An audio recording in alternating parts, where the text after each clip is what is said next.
উত্তরীয় দিয়ে, ব্যাজ এবং উত্তরীয় দিয়ে বরণ করে নেওয়া হলো সুজাতা মজুমদার। বরণ করে নেওয়া হচ্ছে অনুভবকে। একটা জোরে হাততালি হয়ে যাক।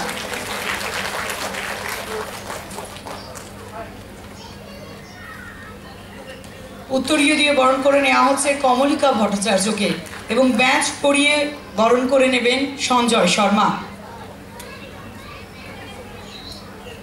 আমাদের বাকি দুজন সঙ্গীত শিল্পী হয়তো অনুপস্থিত, তারা হয়তো বেরিয়ে গেছেন প্রেক্ষাগৃহ থেকে। তাও আমি আরেকবার তাদের নাম বলছি, মৌমিতা সরকার এবং জুই লাহিড়ী। আপনারা যদি প্রেক্ষাগৃহের মধ্যে থাকেন মঞ্চে আসার জন্য আপনাদের অনুরোধ জানাচ্ছি।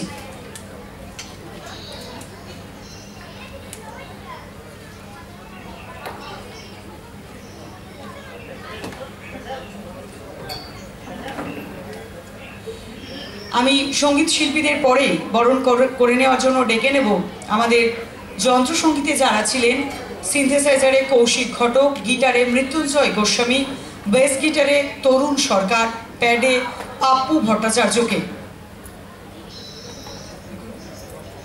এবং শুভম এখন কিছু বলবে আপনাদের সামনে।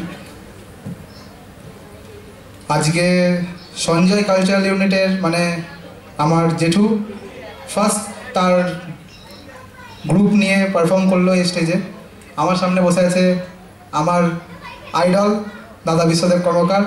আমি দেখতে পাচ্ছি রবিদাকে, দেখতে পাচ্ছি আমার পার্থকাকুর ফিল্ম ডাইরেক্টরকে, আরও রাজদা আছে, গুড্ডুদা আছে, আমার জেঠু আছে, আরও সবাই আছে যাদের নাম করা যাচ্ছে না। যাই হোক, সবাইকে থ্যাংক ইউ জানাবো আজকে প্রোগ্রামে আসার জন্য, আমাকে সাপোর্ট করার জন্য। যতটা পেরেছি করেছি। আর স্পেশাল থ্যাংক ইউ জানাবো সকল সিঙ্গার এবং মিউজিশিয়ানদেরকে। আর একটা মানুষের নাম না করলেই নয়, সেটা হচ্ছে কৌশিক দাদু, যার জন্য আমাকে বলেছিল যে তুই এটা কর, কোনো অসুবিধা নেই, আমি তো আছি। এই যে সবসময় একটা রাগ ভাব, এটাই আমি চাই। Thank you. এটা জোরে হাততালি কৌশিকের জন্য। এবং তার সাথে আরেকজনের নাম না করলেই নয়, যে আমার এক ডাকে সাড়া দিয়ে কলকাতার শো ছিল এবং কলকাতা থেকে আসা আমার আন্টি কমলিকা আন্টি এবং সব মিউজিশিয়ান দাদা এবং দিদিদেরকে থ্যাংক ইউ।